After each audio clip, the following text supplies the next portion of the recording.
Si Sir Luis yun, no? Teacher natin. Hindi siya ganon. Kahit minsan parang ang weird niya. Ipansin ko rin eh. Pag nakatingin siya sa'yo, naku parang nakikita niya pati yung kaluluwa mo. Aswang yan! Isa yang dawain ng aswang! Kailangan namin ng tulong. Kailangan gumawa ng mga pangontra agad-agad. Ikaw pala ang aswang na matagal ko nang hinahanap. Tapos na ang gabi ng pananakot mo. Tama na! Huwag kang pumatay ng inosenteng tao!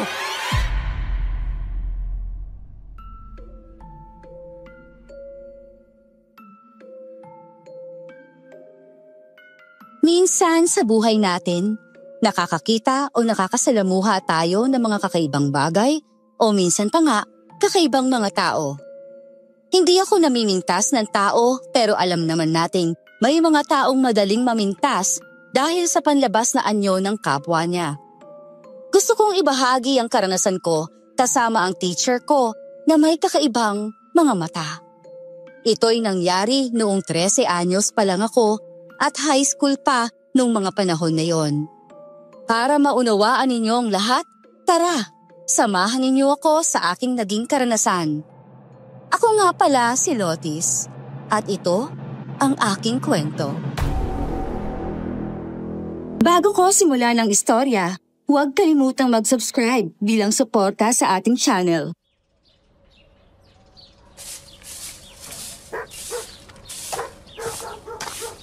Hoy, Jimmy! Ano tong isinumbong sa akin ng anak ko na pinaglilis mo raw siya ng kubetang mag-isa, ha? Ikaw ba may galit ka sa anak ko, ha? Oy, aba, teka lang ha.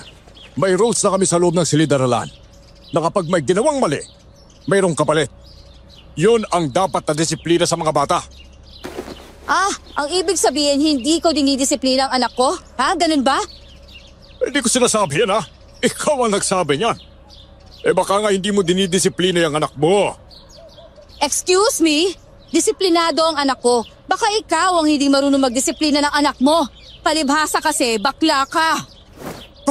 Oh, bakit? May problema ka sa bakla, ha? Wala akong problema sa pagiging bakla mo. Pero may problema ako sa uri ng disiplina mo. Hoy, problema ko talaga ang mga magulang na hindi marunong turuan ang mga anak ng tamang pananagutan. Kung ganyan nga ang asal niya sa paaralan, baka kinulang siya ng turo sa bahay ninyo.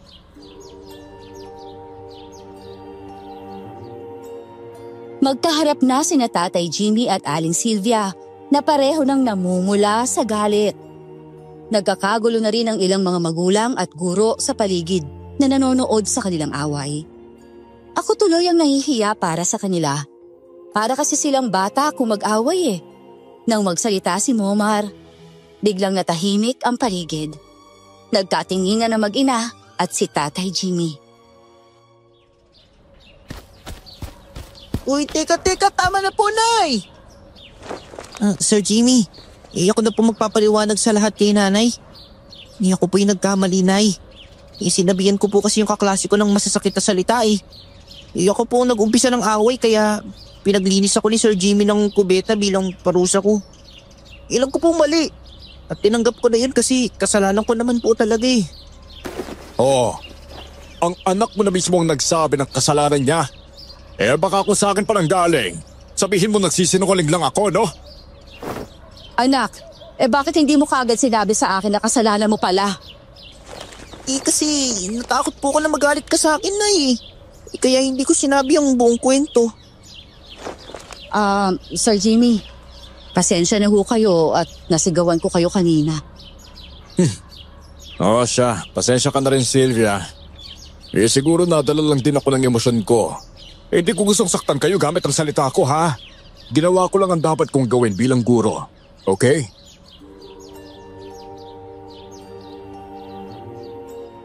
Sa wakas, humupa rin ang init ng ulo ng dalawa. Napayakap sa akin si Tatay Jimmy habang si Aling Sylvia naman ay ninitian ako. Naisip ko, minsan, mas maigi na ang hindi pagkakaintindihan kesa sa mismong gumawa ka ng kasalanan. Pero sa bawat pagsubok, natututo kami ng mas mahalagang leksyon. Ang maging bukas sa pag-amin ng pagkakamali. Ngunit kinabukasan, nag-iba na naman ang ihip ng hangin.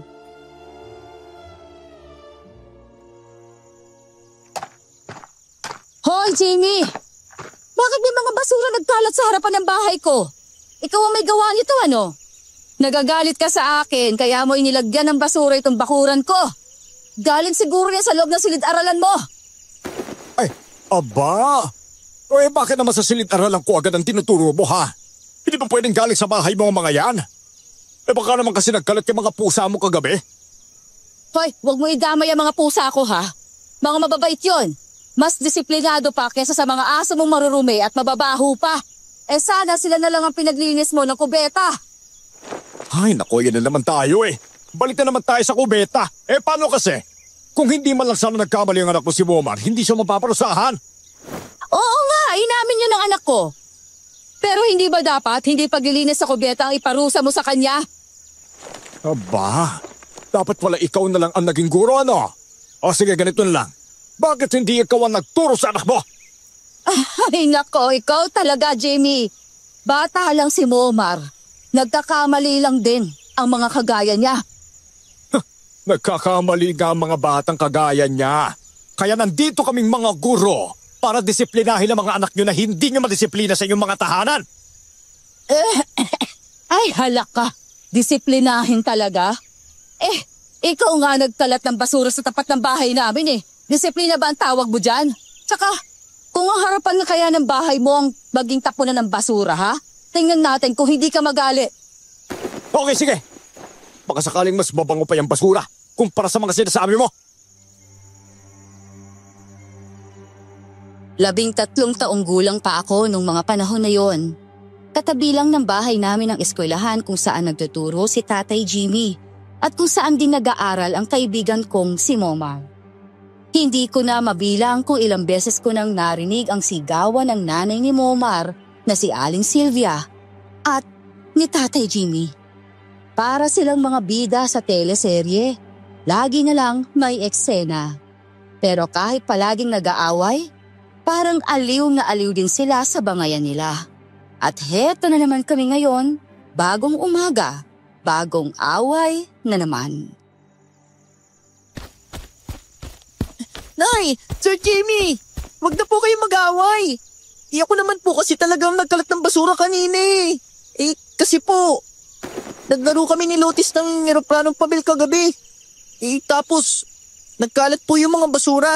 Hindi na namin napulot pa kasi gabi na po eh. Ha? Anak? Bakit hindi mo sinabi kaagad na kayo pala ni Lotis ang may gawa nito mga basura dito sa bakuran natin? Kasi po, natakot ako na pagalitan mo eh. Kahapon, hindi mo ko na pagalitan eh. Baka ngayon, mapalo mo na talaga ako. Oh, ano? Ayan na. O malinaw na ang lahat ha. Hindi ako may kasalanan ng kalat sa bakuran nyo. Baka naman pwede mo nang itigil ang paninisi sa akin ha? Sige. Pasensya na ulit kung napagbintangan kita. Pero kasalanan mo pa rin kung bakit ang mga bata ang naglilinis ng kubeta. Dahil sa disiplina mong yan. Aba, mas gusto mo ba naturuan ko sila maging tamad ha? Di mamaya, ang anak mo pang babalikan ng karma niyang gusto mo eh. Aba rin, kung ganyan ka magturo, baka ikaw ang makarma.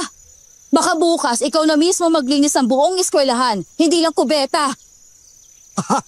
Walang problema. Mas maganda sa paningin kong malinis ang kapaligiran kesa malinis pa kesa sa bakuran mong puno ng mga patay na dahon ng mangga. Tama na po kayong dalawa. Araw-araw na lang kayong parang asa't pusa. Nakakahiya na po sa mga kapitbahay natin, oh. Pasensya ka na, Lotis, ha? Alam mo naman ako, parang Armalite itong bibig ko eh. Ay, naku, pasensya ka na anak ha. Nainis lang si tatay dahil sa bungangerang babaeng yon. Kakainis talaga. Oh, tama na nga yan, tay eh. Mag-almusal na nga lang tayo. Ang inuuna mong almusal, yung pag-iiringan ninyong dalawa eh.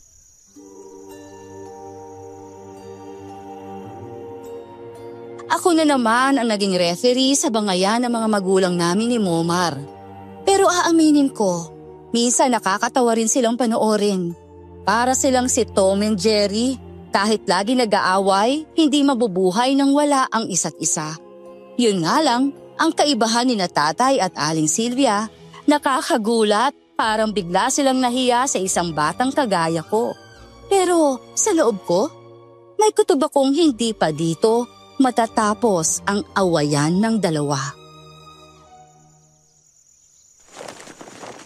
Ay, siya, pasensya na Silvia. Minsan talaga mainit ang ulo ko ha, pasensya ka na. Ay, ako rin naman pasensya na ha. Nainis lang talaga ako kanina sa basura. Tsaka na-stress din kasi ako dito sa pusa ko Nanganak na naman. Di mas lalo ka na may kasama sa bahay niyan. Hindi ka na mababago. Aba, hindi biro mag-alaga ng 7 kuting Jimmy. Ay, kung gusto mo bigyan kita ng kulungan. Ilagay mo doon ang mga pusa. Pati na rin na sarili mo kapag mainit ang ulo mo. Hindi. Sa'yo na lang yung kulungan. Mukhang bagay sa'yo kapag nagdadaldal ka na walang tigil. Ay, sabi ko po tama na. Magbati na po kayo. Para kay Momar at sa akin, please. Oo nga po, Nay. Sir Jimmy, para po sa amin. I-promise hindi na kami magkakalat ulit. Ay, naku, sige na. Pasok na kami sa loob. Tayo na, Momar. Mag-almusal na rin tayo.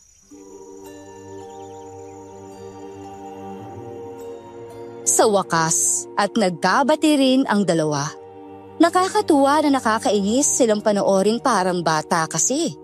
Konting asaran, konting sigawan, tapos bati nga ulit.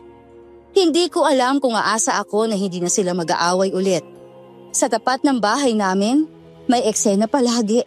Pero sa kabila ng sigawan at asaran, alam kong sa puso nila, pareho nilang iniisip kung paano kami magiging maayos. At sa simpleng pag-amin ng pagkakamali ni Momar, natapos din ang away nilang dalawa. Pero sabi nga nila, bukas ng umaga, panibagong eksena na naman siguro. Kinabukasan sa eskwelahan, matapos ang flag ceremony.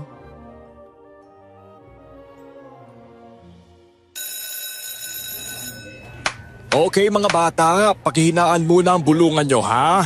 May papakilala lang ako sa inyong bago ninyong guro. Talaga po? Madadagdagan na naman ang guro natin dito? Oo nga, Momar. Mas maraming guro, mas masaya.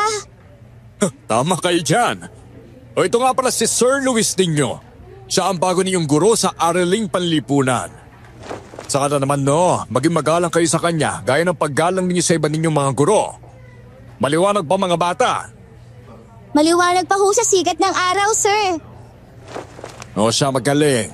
Ngayon ay magpapakilala sa inyo si Sir Luis. Magandang umaga sa inyong lahat.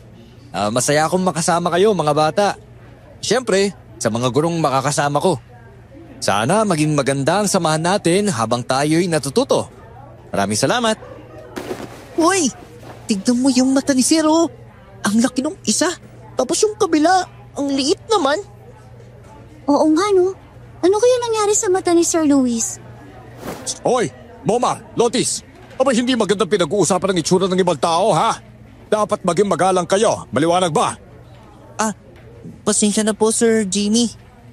Hindi na ho mauulit, Sir Jimmy. Pasensya na ho ulit. Mga bata, tandaan nyo to ha. Hindi sa panlabas na anyo nasusukat ang pagkatao ng isang tao. Mahalaga ang kabutihan ng puso. Salamat Sir Jimmy, Aling Silvia. Huwag niyo po akong alalahanin. Sanay na rin naman ho ako. Mas mahalaga sa akin ang makapagturo ng maayos sa mga bata. Maraming salamat ho ulit. Pupunta muna ako sa magiging silid-aralan ko.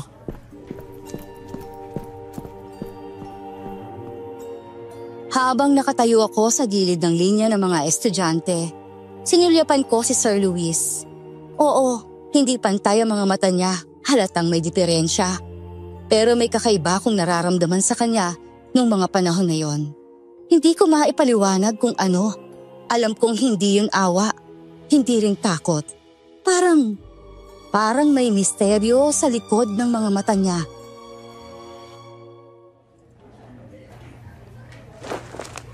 Ano kayang pakiramdam tong nararamdaman ko? Uy! Anong nararamdaman ka dyan? May crush ka na, no? Naku, wala no. Ikaw tigilan mo nga ako. Sabihin mo na kasi sa akin yung nasa isipan mo. Sige na. Ay, wala nga. Ang kulit mo talaga, no? Ito naman, parang hindi tayo magkaibigan ah.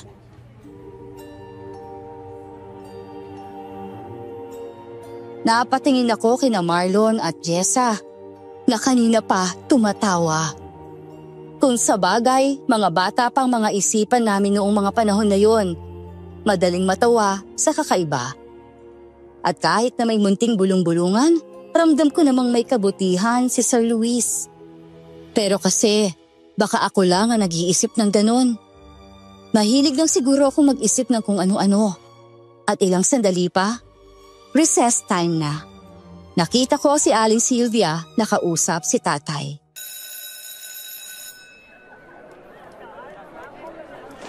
Jimmy, napansin mo ba?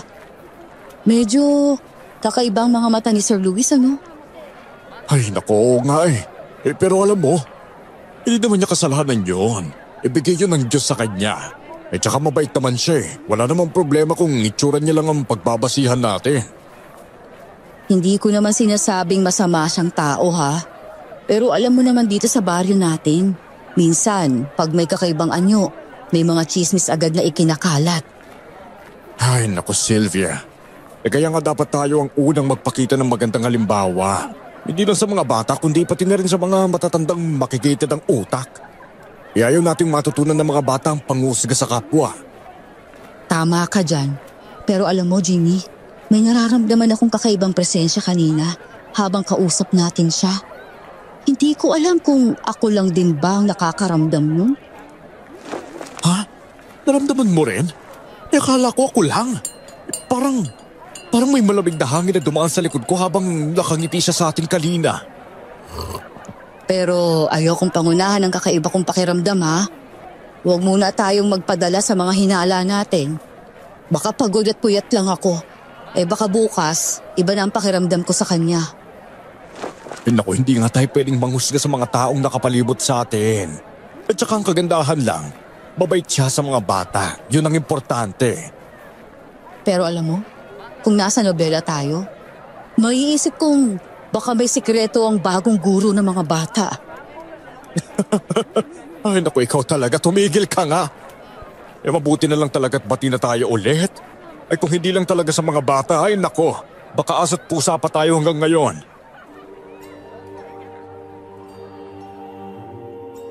Habang nagkukwentuhan sina Tatay Jimmy at Aling Sylvia sa faculty, ay nakasilip ako sa bintana. Hindi ko alam kung bakit pero parang ang dami ko na rin naiisip. Parang hindi normal ang pagdating ni Sir Luis. Ang totoo, kanina pang umagang bumibigat ang pakiramdam ko. Wala namang nangyayari pero para bang may aninong sumusunod sa kanya. Napalingon ako sa mga kaklase kong nagsisigawan habang naglalaro. Normal na araw sa eskwela. Masaya at maingay. Kinabukasan, maaga akong dumating at nakaupo sa waiting shed ng eskwelahan. May dumaang hangin at maya-maya ay dumating si Sir Luis.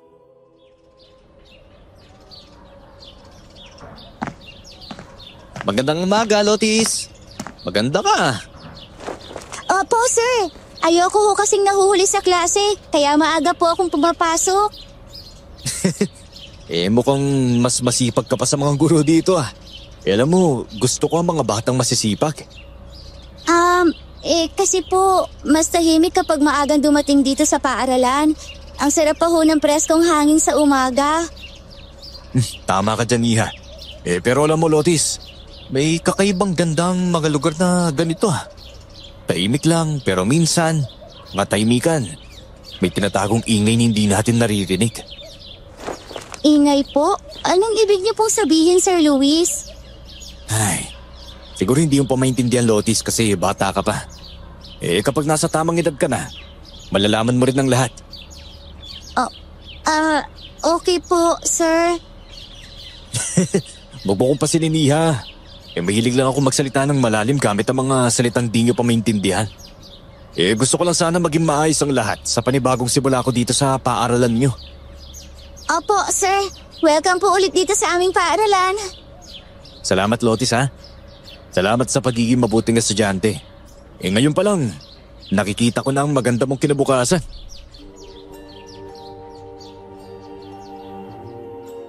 Sa bawat salita ni Sir Luis, may mga bagay akong hindi maintindihan. Pero ang totoo, kinikilabutan ako habang nagsasalita siya kanina. Hindi ko alam kung anong ibig sabihin nun pero parang hindi ko dapat baliwalain. Parang may gustong sabihin ng paligid. Malamig ang ihip ng hangin kahit tirik ang araw. Tahimik ang klase habang nagtuturo si Sir Luis. Hawak niya ang chalk at may nakasulat na diagram sa blackboard.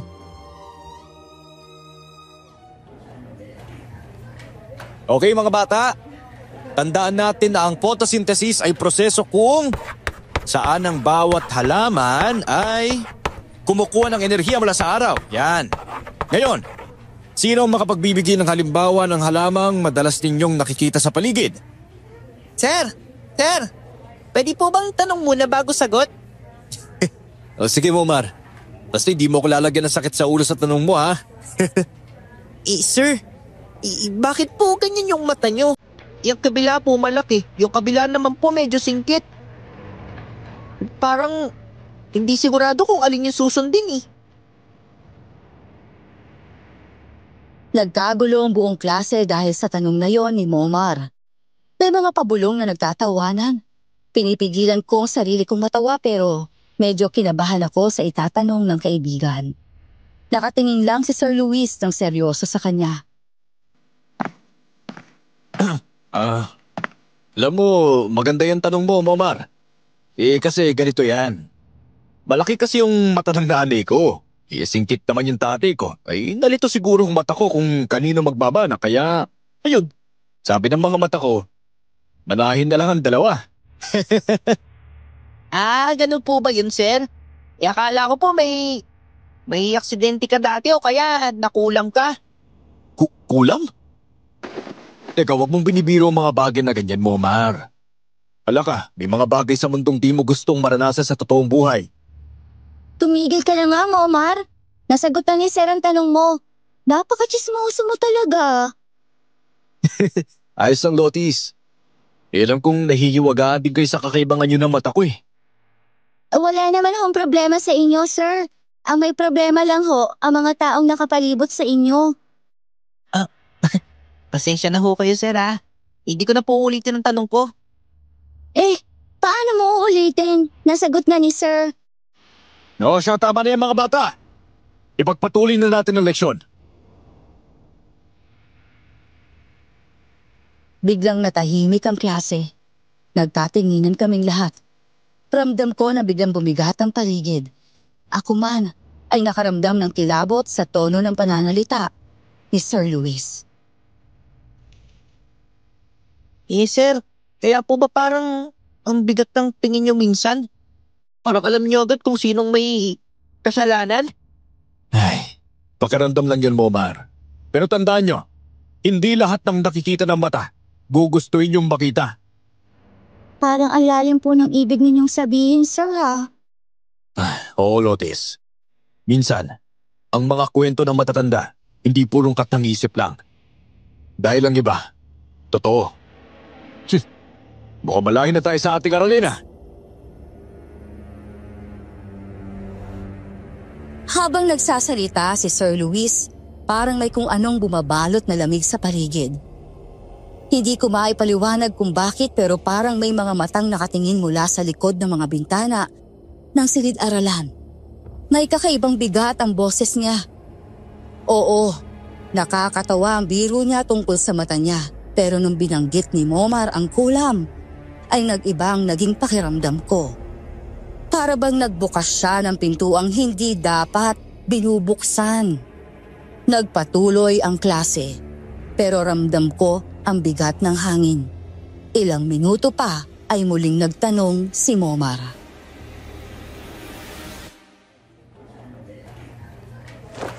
Sir, may pinapatanong po si Julia. Kung totoo po ba yung sinasabi ng lola niya na may mga taong binabantayan ng mga lumang mata?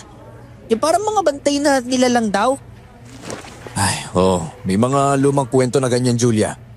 Mga matang nakakita na ng masyadong maraming elemento na hindi nakikita ng normal na mga mata. Kaya nagbabantay na lang sila sa dilim. Sir, kayo po. May ganyang klaseng mata po ba kayo? Alam nyo, mas mabuting hindi nyo na itanong. Basta kung minsan, may mga bagay na basta mo nalang mararamdaman kahit wala kang nakikita. Sir, baka multo lang po yan. Hindi ba uso dito sa lumang paaralan natin yung mga nakikitang multo? Sabi nga ni Kuya Guard, may bata raw minsang nagpapakita sa CR eh. Bomar, hindi multo ang dapat ninyong katakutan. Yung mga buhay na nilalang na kayang magtago sa liwanag ng araw. Sila ang dapat nyong iwasan.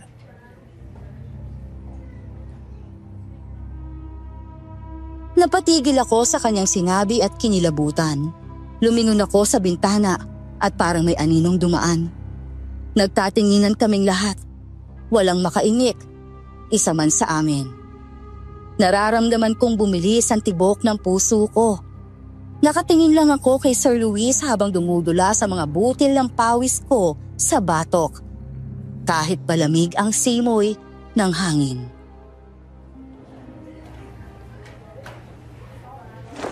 Parang may ibang nalalaman si Sir, no? Ikaw kasi. O ano-ano yung mga tinatanong mo. Natatakot tuloy ako. Huwag ka matakot, Lotis.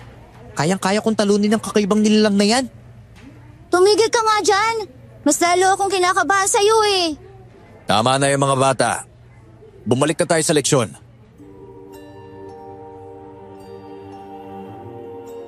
Hindi ko alam kung ako lang nakaramdam ng kabog sa dibdib ko.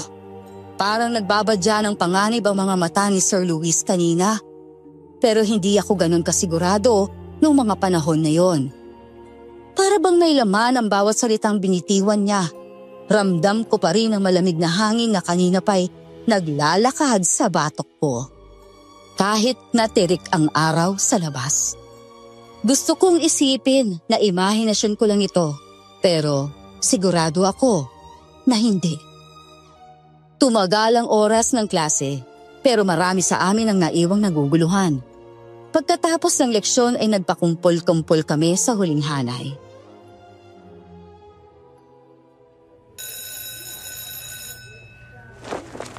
Notice, naramdaman mo rin ba yung lamig kanina? Oo, parang iba nga ang pakiramdam ko eh. Hindi normal. Baka hindi totoo yun at tinatakot lang tayo ng mga kwento ni Sir, no? Dahil sa takot, kung ano na yung nararamdaman natin. Ang sabi ng lola ni Julia, pag may ganong klaseng lamig, kahit tanghali, may hindi nakikitang presensya daw sa paligid natin. Baka may aswang na pala dito sa paaralan natin, no? Hindi ba sabi ng mga matatanda? Ihira na pero may mga natitira pang ganun. Huwag ka magbiro ng ganyan, Momar. Seryoso na nga itong usapan natin, oh. Tsaka natatakot na sina Julia. Pero kung may alam talaga si Sir Luis tungkol sa mga aswang o kaya kakaibang elemento, bakit parang hindi niya tayo binibigyan ng babala? O baka naman, siya nga talaga yung aswang. Huwag nga kayong ganyan. Si Sir Luis yun, oh. Teacher natin. Hindi siya ganon. Kahit minsan parang ang weird niya. Ipansin ko rin eh. Pag nakatingin siya sa'yo, naku parang nakikita niya pati yung kaluluwa mo.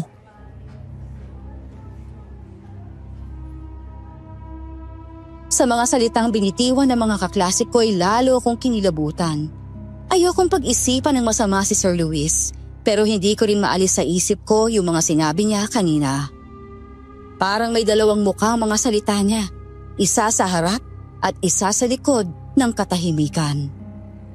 At ang mas nakakatakot ay parang naririnig kong mahinang bulong sa likod ng bintana. Kinabukasan sa kantina ng eskwelahan, tahimik ang grupo habang nagmemeryenda.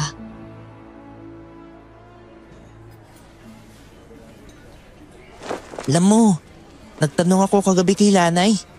May mga tinatawag na tagabantay na mga mata daw sa probinsya ng lolo ko. Parang mga tagasalo ng sumpa. Mga nilalang na pinanganak na may kakaibang mata para bantayan ng mga nilalang sa dilim. Hala, parang si Sir Luis yan ah. Ang sabi ng tatay ko, dati raw may mga albularyo na may ganong uri ng mata. Pero bakit si Sir Luis? Bigyan niyo pa ba sa panahon natin ngayon? Hindi natin alam ang pinanggalingan niya. Di ba nga, bagong lipat lang siya. Walang masyadong impormasyon tungkol sa kanya. Tsaka pansin niyo ba? Mahilig siya mapag-isa. Para bang ayaw niyang may kasama o kausap man lang. Oo, napansin din namin yan ni Julia eh. Parang gusto niya magtago sa ibang tao. Kaya nga baka may tinakbuhan siyang sumpa. Ay, o baka siya ang sumpa?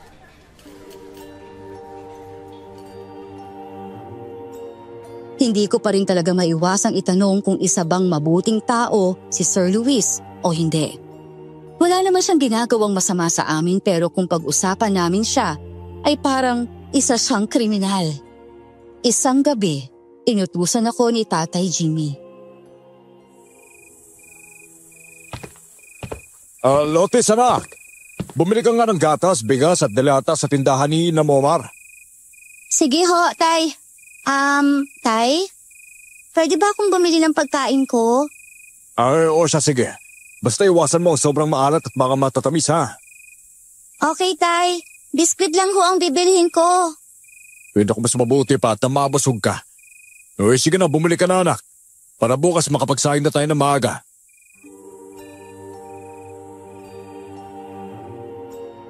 Naglakad na nga ako at nagpunta sa tindahan ni Namomar. Sa harap ng tindahan nila, tahimik ang paligid maliban sa mga kuhuni ng mga kuliglig. Medyo maliwanag naman dahil sa ilaw na nanggagaling sa bahay nila.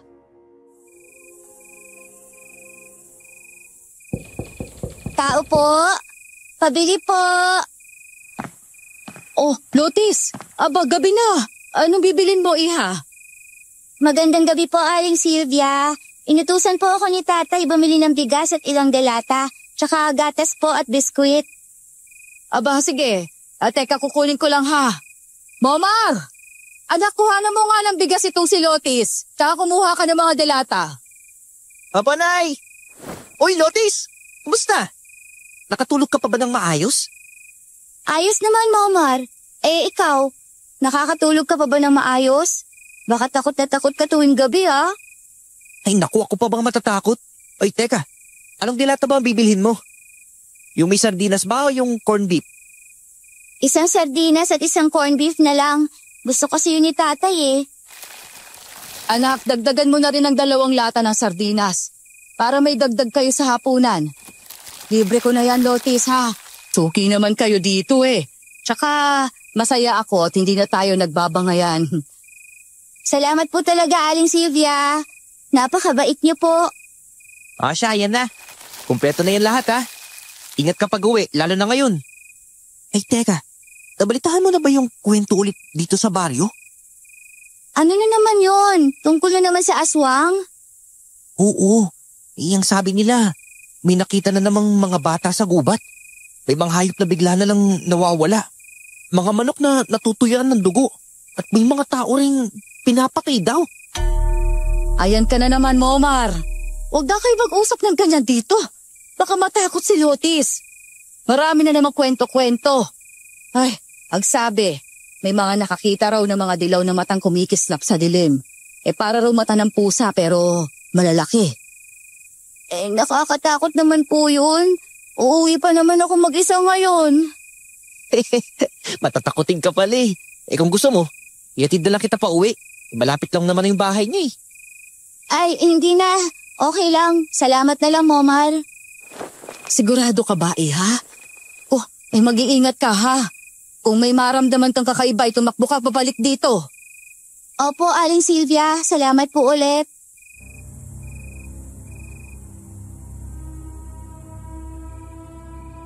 Habang binabaybay kong madilim na daan pabalik sa aming bahay, ay hindi ko maiwasang balikan ang sinabi ni Namomar at Aling Sylvia. Totoo nga kayang mga kwento nila tungkol sa aswang? Ilang gabi na rin kasi akong may naririnig na kaluskos sa likod ng bahay namin at parang may humahaplo sa bintana ko tuwing 2:00 na madaling araw. Sabi ko sa sarili ko, baka pusa lang yun o hindi kaya'y hangin. Pero ngayong gabi, parang mas malamig ang simoy ng hangin at nararamdaman kong may nakasunod sa akin.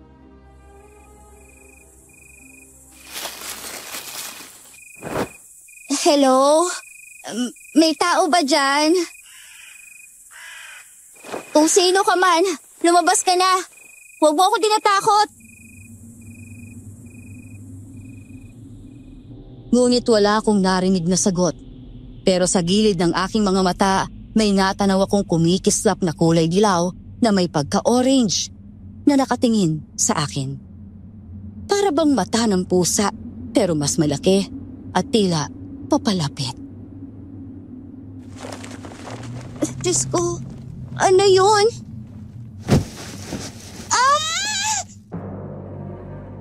Parang lumulutang sa ere ang dalawang mata na yon. Hindi ko makita kung may katawan ba yun o anino lang. Ang lamig ng hangin pero naglalagkit ang pawis ko sa takot. Sa mga sandaling yon, hindi ako makatakbo. Parang biglang napako ang mga paa ko sa aking kinatatayuan. Lotis! Oh, ano nangyayari rito? Bakit ka sumisigaw? Ari Sylvia, may mga mata po akong nakikita kanina. Parang mata ng pusa ang kulay ng mga mata. Mga mata? Saan mo nakita? May problema ba rito, Aling Sylvia? Sir Luis, sabi nitong si Lotis, may nakita raw siya mga matang lumulutang. Baka yan ang nakita niyang kulay ng mga mata ko. Pero, iba po kulay ng mga mata niyo, sir. Yung nakita ko, parang pusa, kulay dilaw at kulay kahel. Dahil lang yan sa salamin ko na suot. May special coating kasi to sa gabi. Nagre-reflect ng kakaibang kulay kapag tinatamaan ng ilaw. Ay, ganun ba? Nako, akala nitong si Lotis kung anong nilalang na. Naku, walang multo rito kaya aswang. Ako lang yun, no? Pasensya ka na, Lotis, kung natakot kita. Sige po, sir. Aalis na ho ako.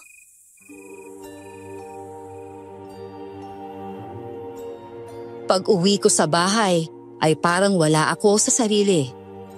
Mabuti na lang at nakalagay sa maliit na bagang bigas na dala ko dahil kung hindi ay baka nagkalat na yon sa daan. Hindi pa rin ako makapaniwalang si Sir Luis lang pala ang nakita ko. Parang hindi siya yun Pagdating sa bahay, nakita ko ni Tatay Jimmy at agad niyang napansin ang pamumutla ko. Lotis, anak! Ano nangyari sa'yo, ha? Parang namumutla ka. Tatay, may nakita kasi ako kanina Parang mata ng aswang. Ano? Teka, saan? Doon po, sa may kanto bago papasok dito. 2 mata, kulay dilaw na may pagkakahel. Para pong mata ng pusa pero mas malaki nga lang. Teka, ayos ka lang ba? Ikukuha kita ng tubig, sadali lang, ha?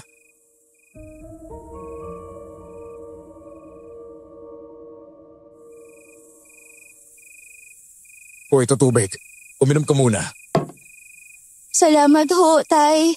Pero nung nawala yung mga mata, dumating naman si Sir Luis. Pero sabi, nagpatulong ka ba sa kanya? Kasi ho, Tay, ang sabi niya, siya daw yung nakita ko. May suot lang daw siyang salamin na nag-iiba ang kulay kapag tinatamaan po ng ilaw. Ay, baka nga si Sir Luis lang yun. Ay, naku yan kasi kung ano nababalitaan nyo kaya yan tuloy. Ang dali nyo matakot at kung ano-ano na lang yung pumapasok sa imagination nyo. Ay, siguro nga ho, Tay. Matutulog na ho ako. Siya mas mabuti pa nga, anak. Sige na. Matulog ka na para makapagpahinga ka.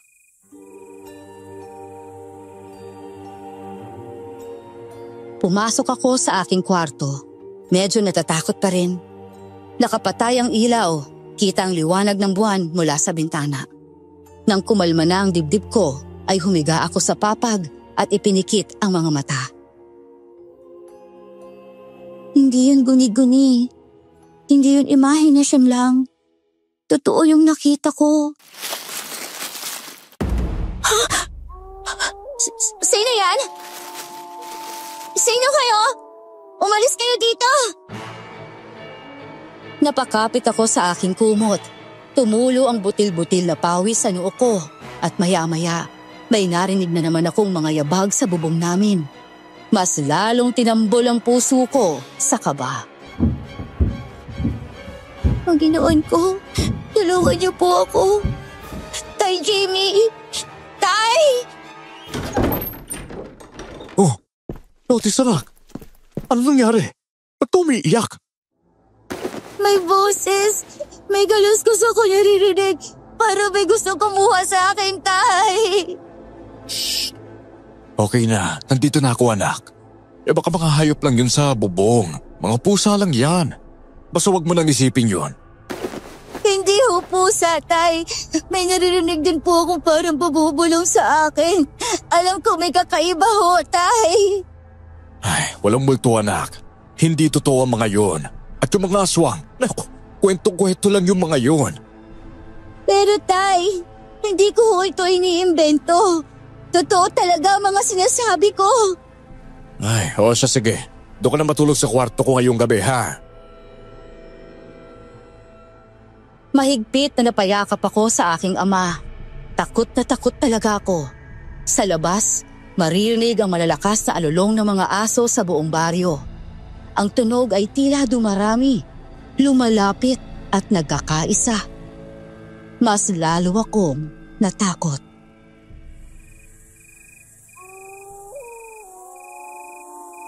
Tay, bakit ganun kalakas ang alulong nila?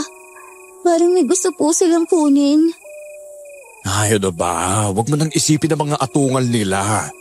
Sigurado akong mga hayop lang yan. May nakikita lang siguro tayong hindi natin nakikita. Tay, sabi ni Aling Perla, kapag ganito raw ang alulong ng mga aso, may masamang espiritu na gumagala. Totoo po ba yun? Alam mo, maraming sabi-sabi sa baryo natin, anak. Kung paniniwalaan natin lahat yon, hindi na tayo makakatulog niyan kasi mapupuno na tayo ng takot. Ay, ganito na lang. Magpahinga na tayo, Luis, ha? Bukas makakalimutan mo na yan, promise. Tay, huwag niyo po akong iwan, ha? Natatakot po kasi ako eh. Ano ba? Nandito lang ako, anak. Nandito lang ako. Hindi kita iiwan. Nagtuloy-tuloy ang alulong ng mga aso. Malakas at nakakikilabot. Nagsimula na ring umihip ang malamig na hangin sa labas. Hindi ako makatulog noong mga panahon na yon. Sa bawat mahinang kaluskos, sa bawat ihip ng hangin, pakiramdam ko'y may mga matang nakatingin sa amin mula sa kadiliman. Parang nariyan lang sila, nakapalibot pero hindi namin nakikita. Pilit kong nilalabanan ng antok pero bumibigat ang mga mata ko. Ang huling alaala ko bago ako makatulog ay ang mahigpit na pagkakayakap ko kay tatay. Kinaumagahan, maaga pa lang, pumapalo na ang sikat ng araw sa bahay namin. Maingay ang mga kapitbahay sa labas. Naku po! Si Benjo! Nawawala si Benjo! Diyos ko! Ha? Teka! Ano ibig mo sabihin, Sylvia? Sino nawawala? Kailan pa? Simula pa raw kagabi. Hindi na nakauwi. Nakita raw ng kapatid niyang lumabas ng bahay parang may hinabol. Naku po. Abay malamang napadaan na naman ang mga nilalang na yan sa kakahuyan. Sinasabi ko na nga ba Huwag ka nga malakot ng bata, Jamie. Pero nakakatakot ka parang may kakaibang hangin kagabi. Ang lalakas ng kahol ng mga aso tapos ngayon may nawawala. Lumabas ako ng bahay para mas marinig ang usapan ni Tatay Jimmy. Napahawak ako sa braso ni tatay. Nakita ko rin lumabas ng bahay si Momar. Tay, si Benjo ho ba ang nawawala? Oo anak. Huwag ka munang lumayo sa bahay ha. Sa totoo lang, may nararamdaman na rin akong hindi maganda eh. Ayaw ko lang talagang matakot ka kagabi. Kaya hindi ko na sinabi sa iyo na parang may kakaiba talaga. Jimmy! Abay dapat bantayan mo na rin ang anak mo. Hindi basta't nawawala ang mga bata dito kung walang dahilan. Nararamdaman kong gumagala na naman ang mga aswang. Tama ka. Abay, kailangan natin bantayin ang mga bata. Kagabi pa lang, di pa na talaga katungan ng mga aso eh. Narinig ko rin kagabi. Hindi ko lang pinasin kasi minsan, malakas talaga ang tahol ng mga aso sa gabi. Dumating si Mang Kado at sinabing may darating na namang panganib sa aming bayan. Babalik raw ang mga halimaw sa gabi. Yon ang totoong nangyayari ngayon. Hindi ko maintindihan ang sinasabi nila kaya tiningnan ko si Tatay Jimmy. Tay, ano pong ibig sabihin ni Mang Kado? Anong totoo? Shh! Lotis! Pumasok ka na muna sa bahay. Ayaw ko marinig mo ang mga bagay na hindi mo dapat marinig, ha? Jimmy, hindi ko sinasabing aswang ang ibig kong sabihin ha. Pero alam mo naman ang mga nangyari noon, hindi ba? Hindi ba't matagal nang sinasabi na may pamilyang aswang na naninirahan sa dulo ng bundok dito sa ating baryo? Ay, huwag na muna tayo magbigay ng konklusyon, ha? Baka naman mga asong galalang yung kagabi. Alam mong hindi nagsisinungaling ang pakiramdam ko, Jimmy. Isa akong albularya at alam kong mga aswang ang nanalanta na naman tagabi. Habang nakasilip ako mula sa bintana ay hindi ko maiwasang makaramdam ng mas matinding kaba dahil sa mga narinig. Kung dating mga anino lang at boses ang naririnig ko, ngayon ay may nawawala na talagang tao. Parang unti-unting nagkakatotoo ang mga kwento sa baryo. Hindi ko alam kung alin ang mas nakakatakot, ang multo sa gabi o ang misteryosong aswang na dumadakip ng tao at kumakain ng laman.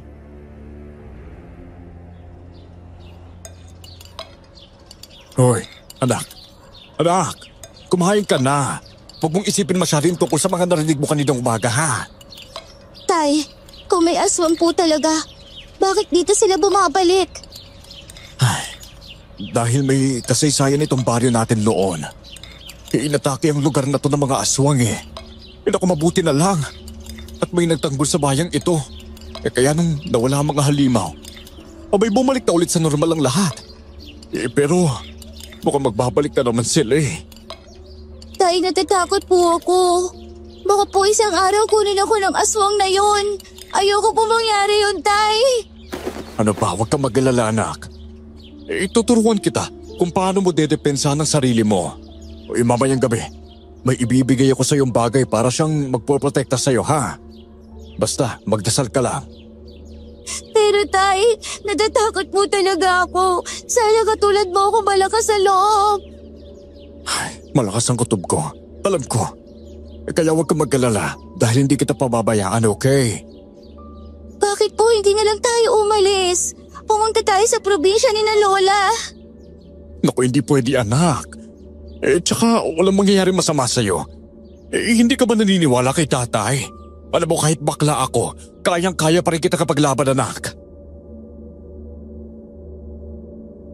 Mahigpit kong hinawakan ang kamay ni Tatay Jimmy. Sa kanya ako kukuha ng lakas. Sigurado akong may panganib na nagtatago sa dilim. Hindi na ako sigurado kung may mas matibay pa kaysa sa takot na nararamdaman ko. Parang may mga matang nagmamasid sa amin kahit sa liwanag ng araw.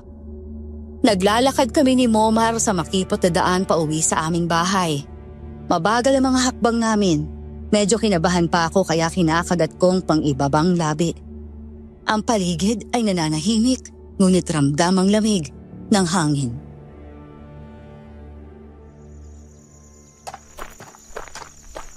Uy, Lotis! Alam mo, hindi ko na rin alam kung anong iisipin ko sa mga nangyari eh. Wala pa rin balita tungkol kay Benjo. Halos lahat na yata ng mga tao. Nagbayanihan na sa paghahanap sa kanya pero wala pa rin talaga. Oo nga, Momar. Tuwing naiisip ko yung mga mata na parang nakatingin sa atin, natatakot ako. Parang andyan lang sila sa paligid at handa tayong dakmain anumang oras. Alam mo, maraming kwento mga matatanda tungkol sa mga aswang. Pero baka naman may ibang paliwanag, di ba? Baka naglayas lang si Benjo o di kaya naligaw. Huwag nating isipin na aswang ang may gawa nun. Ay, pero paano kung hindi lang kwento yun? Yung gabing yun, Momar, ramdam ko talaga yung presensya na kakaibang nilalang. Alam ko may nagmamasid sa akin. O kung ganun nga, totoo nga sigurong may umataking aswang. Tsaka narinig ko na rin yung mga hayop sa kabilang baryo Bigla na lang umatungal ng malakas. Para bang may nararamdaman din silang hindi maganda. Naalala mo ba yung sinabi ni Lola Tinay? Na minsan daw, pag may nawawalang bata, baka daw kinukuha ng mga hindi natin nakikita. O di naman kaya aswang. Oo nga no. Hindi naman natin pwedeng baliwalain lahat ng sinasabi ng matatanda, di ba? Mas sila kasi ang nakakaalam Tsaka, sabi ni tatay, totoo daw talaga ang aswang dahil inatake na raw noon itong baryo natin Hanggang ngayon, iniisip ko pa rin kung mali ba na nakakaramdam ako ng mga bagay na hindi ko maipaliwanag. Ano ba, hindi mo kasalanan, Lotis. Basta gamitin mo na lang yung pakiramdam mo para hindi ka mapahamak. Minsan talaga may mga bagay na wala sa kontrol natin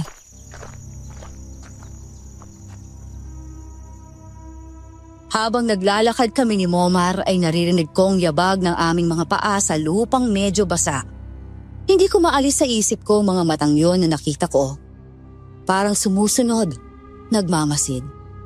Hindi yun isang ordinaryong pares ng mata dahil mahiwaga yun. Nagliliwanag tuwing gabi. Habang nag-uusap kami ay may biglang tumawid na itim na pusa sa daan. Kasabay nito ay sumulpot ang paparating na tricycle. Natira na wala ng kontrol dahil sa biglaan itong pag-iwas sa pusa. Sumemplang ang sasakyan. May tumalsik na kahon at bagahe. May kaunting sigawan sa paligid. At dahil malapit lang kami, ay nahagip kami nito at natumba sa lupa. Lotis! Ayos ka lang ba? Aray ko! Anak, nagtipak kang naman Manong! Kami naman kayo sa daan. Muntikan niyo na kaming patayin Ako, hayaan mo na, Lotis. Mabuti na lang hindi tuloy yung bumaliktad ng sasakyan. Teka, patingin nga kung may sugat ka. Momar, Tay, ay Diyos ko. Akala ko tapusan ko na. Ay, naku, tahan na, Lotis. Wala na masamang mangyayari sa atin, ha? Ligtas tayo. Teka, dito ko lang sa tabi ko, ha? Huwag kang lalayo. Ay, anak ko! Lotis, nandito na si Aling Silvia mo, ha? Huwag daw matakot, ha? Ligtas ka na. Tahan na, ha? Tahan na. Bakit po umalis ko? Kada labas ko na lang mapaaraw, hapon o gabi.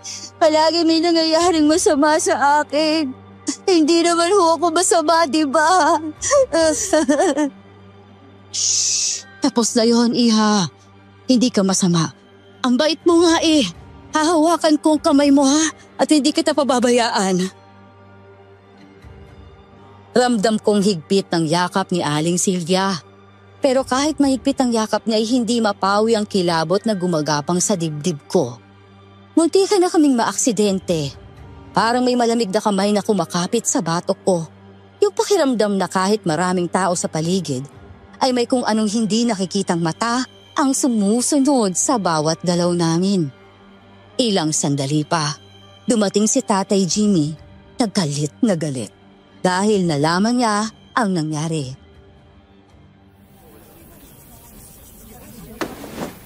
Ano na naman to? Anak, teka, nasaktan ka ba? Umiiyak ka. Teka, sabihin mo sa akin kung ano masakit sa'yo, ha? Tsaka nasa na ang driver ng tricycle? Kailangan ko siyang kausapin. Jimmy, nadisgrasya ang tricycle. Nagulat ang mga bata, syempre. Natakot sila. Ay, naku naman. Nasaan ang tricycle driver na yun, ha? Kailangan may managot sa nangyari sa mga bata. Pasensya na po, Tay Jimmy. Pinag-alala ko tuloy kayo. Wala naman ho kaming kasalanan, Sir Jimmy. Naglalakad lang kami ni Lotis nang biglang gumewang yung tricycle at nagmadali kami. Ay, naku, nasan yung tricycle driver kasi? Disgrasya ang inabot nyo dahil sa pagiging irresponsable niya. Akala niya siguro hindi ko siya susugurin, no? Nagkakamali siya. Tapos kayong dalawa. Bakit kasi pahara-hara kayo sa daan? Jimmy, hindi naman nila ginusto yun eh. Ang mahalaga, ligtas sila ngayon. Huwag mo namang pagalitan agad ang mga bata, lalo na si Lotis. Takot na nga ang mga bata pag-agalitan mo pa. Uy, paano ko naman hindi pagagalitan? Kung may nangyari masama sa kanila, ha? Kawawa sila. O kayong dalawa, sa susunod, siguraduhin yung hindi kayo masasagi ng sasakyan, ha? Maglakad kayo sa gilid ng daan. Alam niyo naman ngayon eh, kung ano-ano na nangyayari sa baryo natin. Opo, Tay Jimmy. Mag-iingat na ho kami sa susunod. Uy, teka lang, ha? Kakausapin ko yung driver. Hindi ako papayag na hindi siya managot sa aksidenteng nangyari. Habang pinupunasan ni Aling Sylvia ang mga luha ko, napatingin ako sa paligid. Ang araw ay halos lumubog na. Ang mga anino ng puno ay tila sumasayaw sa bawat ihip ng hangin. Pero sa mga aninong yun may isa akong napansin. Saglit lamang pero sigurado ako. May aninong mabilis na tumakbo sa may kakahuyan. Parang isang pares ng matang saglit na lumitaw. Kulay dilaw at kahel. Tulad ng nakita ko noon bago muling naglaho sa dilim. Napakapit ako kay Aling Sylvia ng mas mahigpit. Habang tinutulungan ng mga tao ang tricycle driver, inis na tinitigan ni Tatay Jimmy ang lalaki.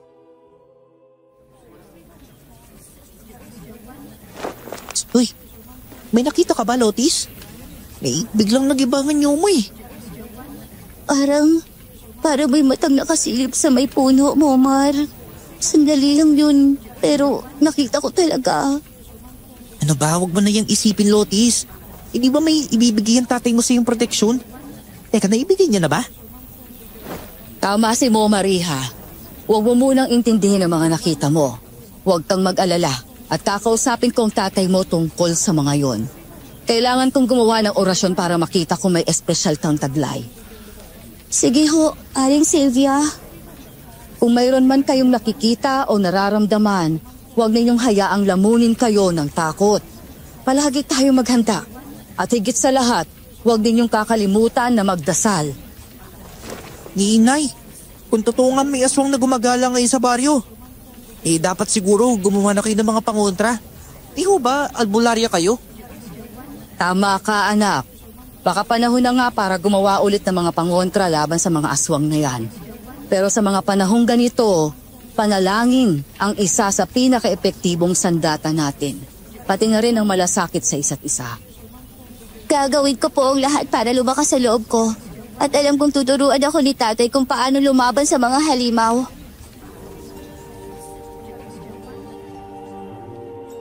Napatitig ako sa mukha ni Momar.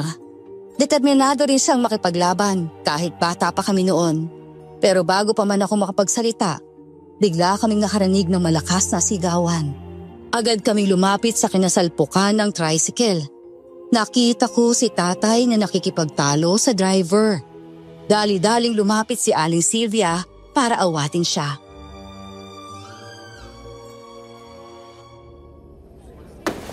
Hindi mo ba alam na magteka mo na mabangga itong mga bata, ha?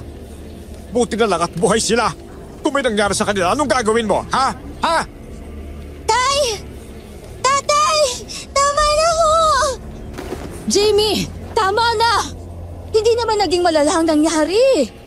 Ay, salamat sa Diyos at hindi nasaktan ng husto sina Lotis at Momar. Hindi naging malala.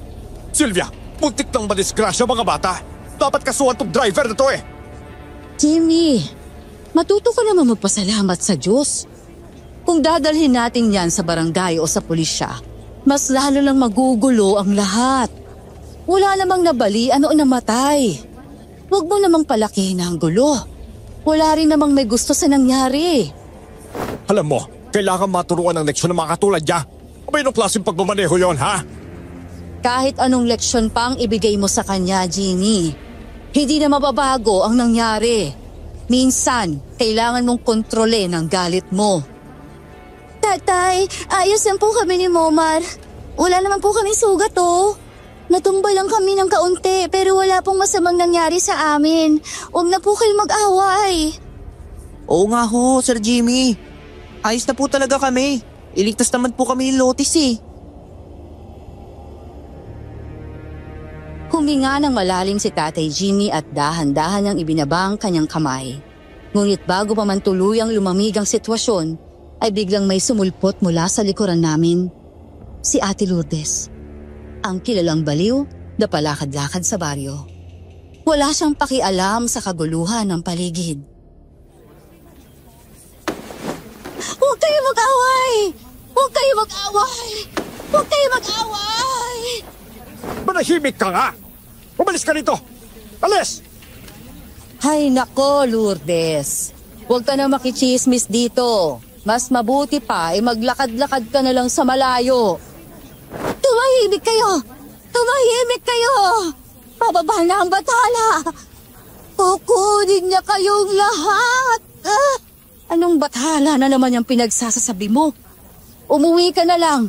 Alam ko nag-aalala ng nanay mo sa'yo. Ay! Aray ko!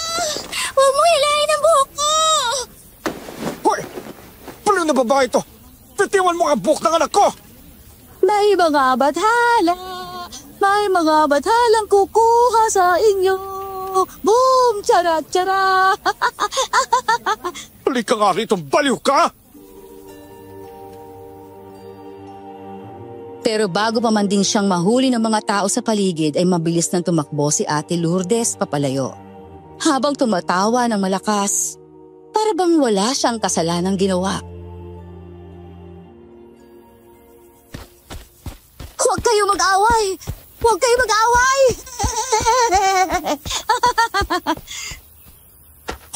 Anak, ayos ka lang ba? Grabe yung baliw na yun ah. Buhok mo pa talagang pinagtripan niya. Ay, ayos lang ho ako, Tay. Baliw naman talaga si Ate Lourdes. Hindi niya alam ang ginagawa niya. Ay, naku, pag nakita ko ulit yung baliw na yan, titirisin ko siya ng pinong-pino. Ay, hayaan mo na lang, Jimmy. Mas mabuti pa umuwi na tayo. Momar, anak, halika na.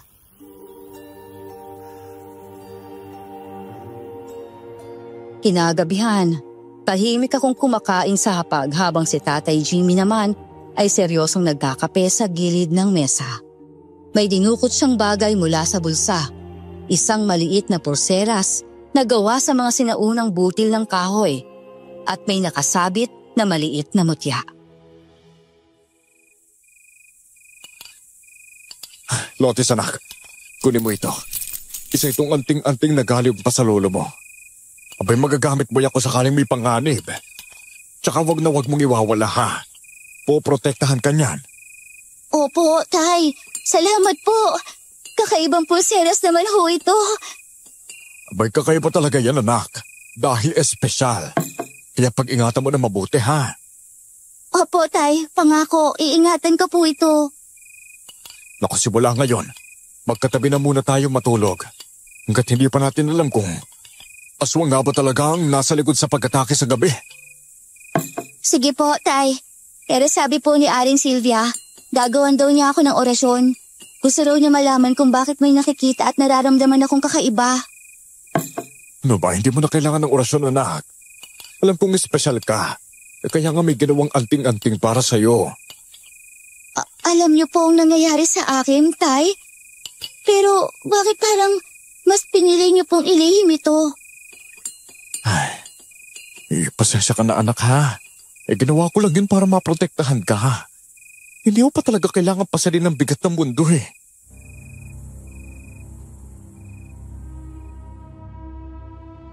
Isinuot kong pulseras. Ramdam kong kakaibang ginhawa habang hawak ko ito.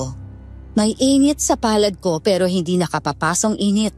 Parang may lakas na dumadaloy mula rito na parang sinasabi sa aking ligtas ako kahit pansamantala lamang. Lumipas ang 3 araw, sa dulo ng baryo, Sa masukal na bahagi ng gubat, natagpuan ang katawan ni Benjo. Ang binatilyong matagal nang nawawala. Patay na siya, nakasabit patiwarik. Para bang sinadya ang bawat posisyon ng katawan niya. Namumutla ang mga balat niya, parang piniga ang lahat ng dugo sa katawan. Sugat-sugat, para bang kinayod ng matatalas na kuko. Agad naming pinuntahan si Aling Sylvia. Sylvia, may masamang nangyari. Nahanap na si Benjo. Sabay tulog ng gubat. Ay, Diyos ko! Ano nangyari sa bata? Nakabigti po siya, pero hindi po normal ang itsura niya. Wala pong dugo sa katawan. Parang kinayod ng kung anong matutulis na kuko ang balat niya. Abay, Diyos ko! Aswang yan! Isa yang gawain ng aswang! Yan din ang hinala ko eh. Kaya agad kami pumunta rito. Kailangan namin ng tulong. Kailangan gumawa ng mga pangontra agad-agad. Gagayak na ako. May natitira pa akong tanglad, bawang at luya. Kailangan natin ng asin at itim na kandila. Maghanda rin kayo ng langis. Ano ba, Sylvia? Hindi na tayo pwede magpatumpik-tumpik pa. Baka may sumunod pang biktima eh. Kailangan natin mahuli mga aswang na yan. Oo, Jamie. Matagal ko nang inihahanda ang sarili ko para sa ganito. Pero hindi ko inakalang kakailanganin ko pa ulit gamitin ang mga kaalaman kong ito. Aling Sylvia, kaya po ba natin ito? Parang hindi na pangkaraniwang aswang ang gumagalaw ngayon. Nakakatakot na po maglakad tuwing gabi. Huwag kang mawala ng pag-asa, Iha. Lahat ng nilalang, kahit gaano pa karahas, may kahinaan. Ang mahalaga, alam natin kung paanong lumaban.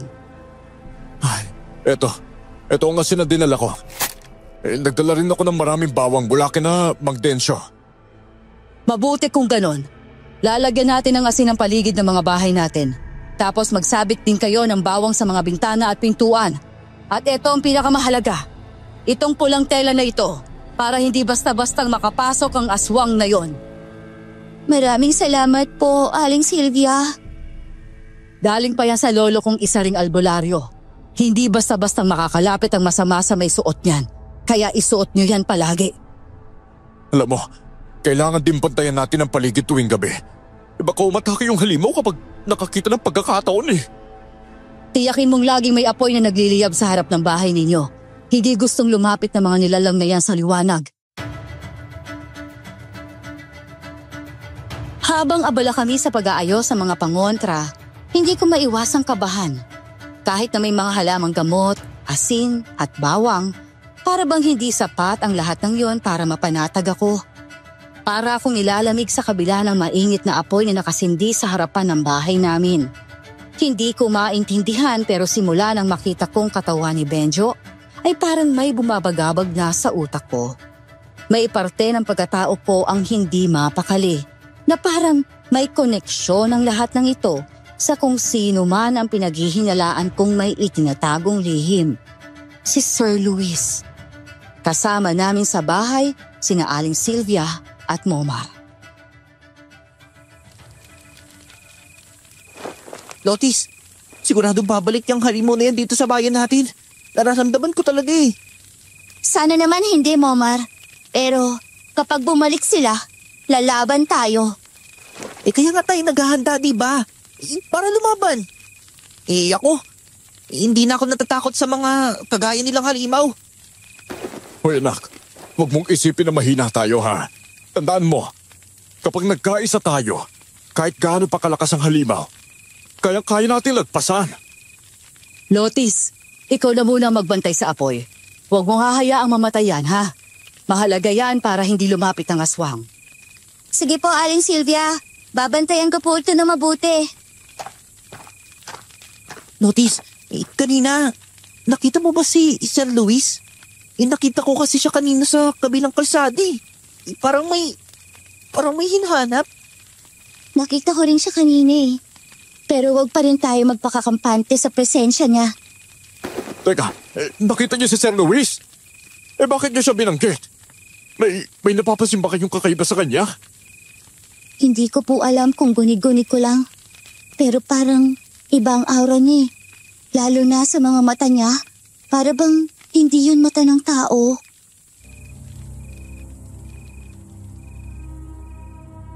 Dumilim na ng tuluyan ang paligid. Tahimik ang buong baryo. Tila at lahat ng mga kapitbahay ay nakulong sa takot.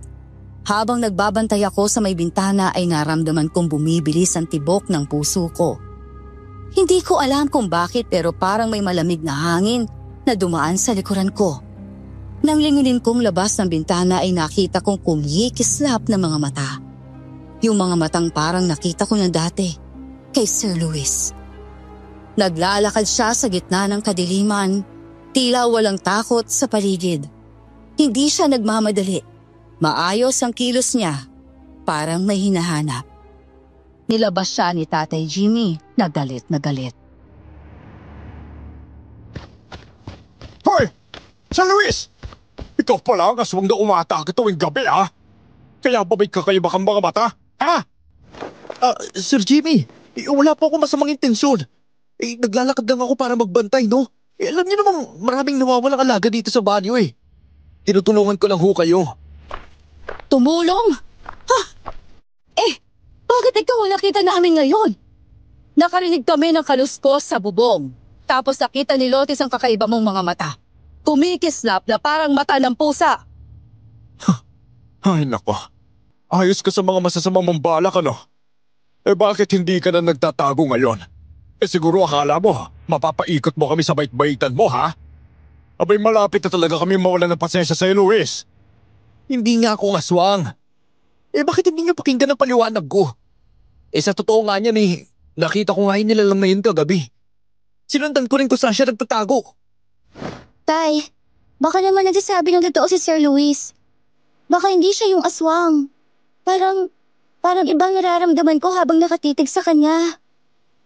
Aba Lotis, huwag ka magpaloko sa guro na yan. Ganyan talaga ang mga aswang. Magaling magkunwari. Sir Jimmy, Aling Silvia. Kung may duda kayo sa akin, samahan niyo ako ngayon. Lilitaw na rin ang totoong halimaw. Alam ko nandito lang siya sa paligid. Parang may kung anong mabigat na nakapatong sa dibdib ko habang pinagmamasdan ko ang mga nangyayari. Tumataas ang tensyon sa pagitan ni Tatay, ni Aling Silvia at ni Sir Luis. Nanlalamig ang mga palad ko. Hindi ko alam kung sinong dapat paniwalaan. Bigla, isang malamig na hangin ang dumaan. Nakita kong biglang napatingin si Sir Luis sa likod namin. Nakakunot ang noo. Tila may nakikitang kakaiba. Teka lang, parang may ibang presensyang nandito ha. Aba. Ayun na naman tayo sa mga drama mo, Sir Luis, ha? Hoy, anong presensya ang pinagsasabi mo? Jimmy, may kakaiba akong nararamdaman. Parang nararamdaman ko ang presensya ng isang aswang. Taba ho kayo. Teka lang, ang lamig bigla ng hangin, Tay. Ano ba, hindi ako ang dapat yung katakutan? Lumingin kayo sa likod niyo. Ano? May gumagalaw sa may bubong. Aray! Ang buhok ko! Aling Silvia! Malakas akong napasigaw sa nakita ko. Isang maputlang babae, nakalugay ang mahabang buhok, nakangisi habang hinahablot ang buhok ni Aling Silvia. Si Ate Lourdes. Siya yung baliw sa baryo, pero hindi ko inakalang ganito ang tunay niyang anyo. Ang mga mata niya ay puro itim na parang hukay ng kaluluwa at ang bibig niyang puno ng matutulis na ngipin na tila gutom na gutom. Kahit anong sigaw ni Aling Silvia ay tila walang makakaawat sa lakas ng aswang. Biglang kumilo si Sir Luis, mabilis at matatag. Bitiwan mo siya, Lourdes! Sila ang susunod kong pagkain. Matagal na akong nagtatago. Pero ngayong gabi, wala na kayong ligtas sa akin. Diyos ko po! Siya ang aswang! Hindi ko hayang saktan mo sila. Ako ang kalabanin mo! Sir Luis, mag-ingat po kayo! Talunin niyo ang aswang na yan! Hindi niyo ako matatalo. Akin ang babaeng ito. Hindi na ako papayag na may madamay pa sa kasamaan mo, Lourdes. Ikaw pala ang aswang na matagal ko nang hinahanap! Mabilis sa mga pangyayari. Tumalon si Sir Luis sa bubungan na para bang may kakaibang lakas siyang taglay. Ang buwan ang siyang naging ilaw niya. Kitang-kita ko kung paano siya nakipagpalitan ng suntok kay Ate Lourdes. Ang mga kuko nito'y parang bakal sa talas pero maagap si Sir Luis sa pag-iwas. Ang pilak na kutsilyo sa kamay niya ay kumikislap tuwing tatama sa liwanag ng buwan. Ang bawat galaw nila ay parang sayaw ng kamatayan. Hindi ako makagalaw. Nanginginig lang akong nanonood sa kanila. Hindi mo ako kayang patayin. Mas matagal akong nabubuhay kaysa sa pinagsama-samang edad ninyo. Kailangan ko ng laman ng tao. Tapos na ang gabi ng pananakot mo! Tama na! Huwag kang pumatay ng inosenteng tao! Barya niyong gagawin kong tapunan ng mga bangkay. Pagkatapos ko kayong kainin, itatapon ko lang kayo basta-basta. Matakot kayo sa akin. Sa kaya kong gawin. Lotis! Lotis, tayo na! Lumayo tayo rito! Magtago tayo, anak! Hindi ko po iiwan si Sir Luis at Aling Sylvia, tay. Diyos ko, patawarin niyo ako. Huwag niyo muna akong kukunin. Ngayong gabi, ito na ang magiging katapusan mo! Hindi mo! Hindi niyo ako matatalo! Nang tamaan siya ng pilak na kutsilyo, ay unti-unting nangitim ang balat ni Lourdes. Nagkikikisay ang katawan nito at nabitiwan si Aling Sylvia na nanginginig sa takot at sugatan. Ang buong anyo nito ay tila natutunaw hanggang sa bigla na lamang siyang naglaho na parang usok na tinangay ng hangin. Walang naiwan, wala ni anino. Para bang hindi siya kailanman naging bahagi ng mundo na ito. Napatakbo ako kay Sir Luis habang nakayuko siya at hinihingal. Basang-basa siya ng pawis at may mga sugat sa kanyang muka at ilang bahagi ng katawan. Sir Luis, mabuti na lang at ligtas kayo. Salamat po talaga sa pagpatay sa aswang na yon. Mabuti na lang ligtas kayong lahat. Ako po, Diyos ko. Hindi ko alam. Patawarin mo ako, Luisa. Patawad dahil pinagbintangan kita. Naintindihan ko kayo, Sir Jimmy. Natakot lang kayo. Pero sana, simula ngayon, makinig na tayo sa katotohanan, ha? At huwag basta-basta mangusga sa ating kapwa. Hindi nga man lang ako nakalaban. Ang lakas ng aswang na baliw na yun. Salamat ulit, Sir Luis. Tatanawin ko itong malaking utang na loob. Kung hindi dahil sa inyo, baka kami na susunod niyang naging biktima. Ay, tapos na ang lahat. Alam kong ligtas na kayo mula sa takot ng kadiliman. Pero babantayin pa rin natin ang isa't isa. Oo naman. Dapat tayong magtulungan. Hindi na talaga tayo magpapalinlang sa takot. Kailangan natin maging mapagbatsyag palagi.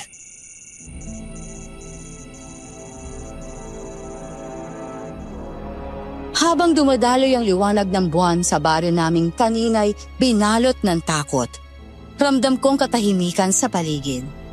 Wala na ang panganib. Wala na ang aswang. Pero ang alaala ng gabing ito ay mananatili sa isipan ng lahat. Lumingon ako kay Sir Luis, ang taong inakala naming kalaban. Pero siya palang nagligtas sa amin. Sa gabing yon ay hindi lang kami nailigtas sa halimaw. Naligtas rin kami sa sarili naming mga panguhusga at takot. Ayos na, Lotis. Wala nang aswang. Makakabalik na tayo sa normal na buhay natin. Ay, oo nga eh. Hindi ko alam kung anong mangyayari sa atin kung wala si Sir Luis. Hindi lang ako yung Lotis. Lahat tayo may parte sa laban na yun, no? Pero may kailangan akong aminin sa inyo. Ano nga aminin niyo, Sir Luis? Na nayanggaw ka ni Lourdes. Ha? Paanong nayanggaw? Pero hindi ka naging aswang? Paano ho nangyari yun? Palpak ang naging proseso ng pagyanggaw sa akin eh. Dapat sana'y tuluyan ako magiging isang aswang. Pero nabigo si Lourdes eh. Kaya sa mga mata ko napunta ang epekto. Kumikislap ito tuwing gabi. Pero nananatili akong tao. Kahit nagkaroon ako ng kakaibang lakas. Yun ang nakita mong mata, Lotis. Kaya pala. Di, totoo pala talagang nakita ni Lotis na may kakaiba kang mga mata. Pero bakit niyo po itinago, Sir Luis?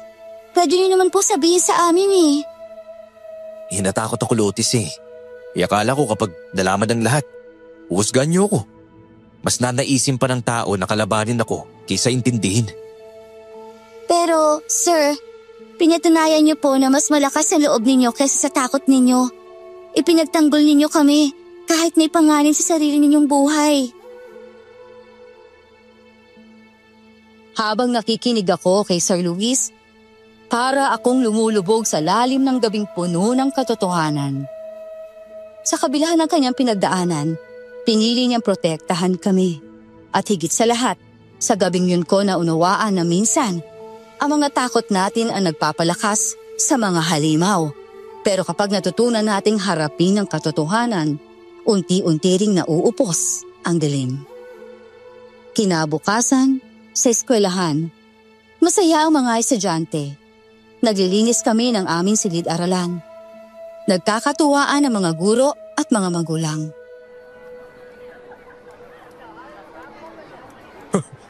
Hindi ko akalaing makikita ko ulit ang mga magulang na masayang nagvo-volunteer dito para maglinis. Kasi, Sir Jimmy, mas gusto na naming makita kung anong kalokohan ng mga anak namin dito sa paaralan. Kaya nagvo-volunteer kami. Mabuti na lang at naging mas bukas ang samahan ng mga guro at mga magulang dito, no? Uy, Lotis! Parang ang saya ng mga tao ngayon, no? Di tulad noon, puro takot ang nangigimabaw sa puso nating lahat. Oo nga eh. Parang mas nagkabuklod tayo dahil sa nangyari. Parang mas naging pamilya ang buong baryo. Kaya salamat ng marami, Sir Luis. Lahat tayo, may papel na dapat gampanan. At higit sa lahat, natuto tayong magtiwala. Tiwala. Yan ang pinakamahirap ibigay noon. Pero ngayon, parang kaya ko nang maniwala sa hindi lahat ng kakaiba ay dapat ng katakutan kaagad. At kung may aswang mang magpaparamdam ulit, alam na natin ang gagawin. Lumipas sa mga araw na puno ng tawanan, pagkwekwentuhan at bagong pag-asa para sa lahat. Parang naipinta muli ng liwanag ang dating madilim naming baryo. Mas naging matatag ang samahan naming mag-aaral, guro at magulang. At sa bawat gabing naliliwanagan ng buwan, paalaala ito na kahit minsan binalot kami ng takot, ay pinili naming labanan yon. Hindi lang ang halimaw sa dilim, kundi pati ang halimaw sa loob ng aming mga puso. Tahimik kaming nakaupo ni Momar sa labas ng aming bahay.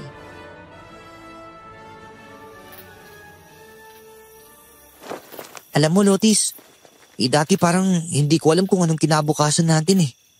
Pero ngayon parang kaya ko nang mangharap na hindi natatakot. Ako rin. Para bang nawala yung takot kong magtiwala sa mga tao. Minsan kasi, iniisip ko noon, kapag nakakita ako ng kakaibang tao, baka may masamang intensyon kaagad o baka aswang. Tulad ng tingin natin noon kay Sir Luis? Pareho pala tayo ng iniisip. Pero buti na lang, no? Hindi tayo nagpadala sa panghuhusga natin. Aba kung hindi, baka tayo pang naging dahilan ng kapahamakan natin. Tama ka, Momar. Kaya siguro hindi lahat ng laban ay puro pisikalan.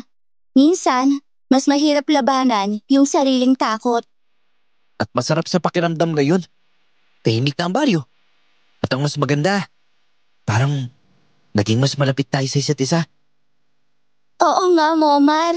Basta, ang gawin natin, manalangin sa Diyos.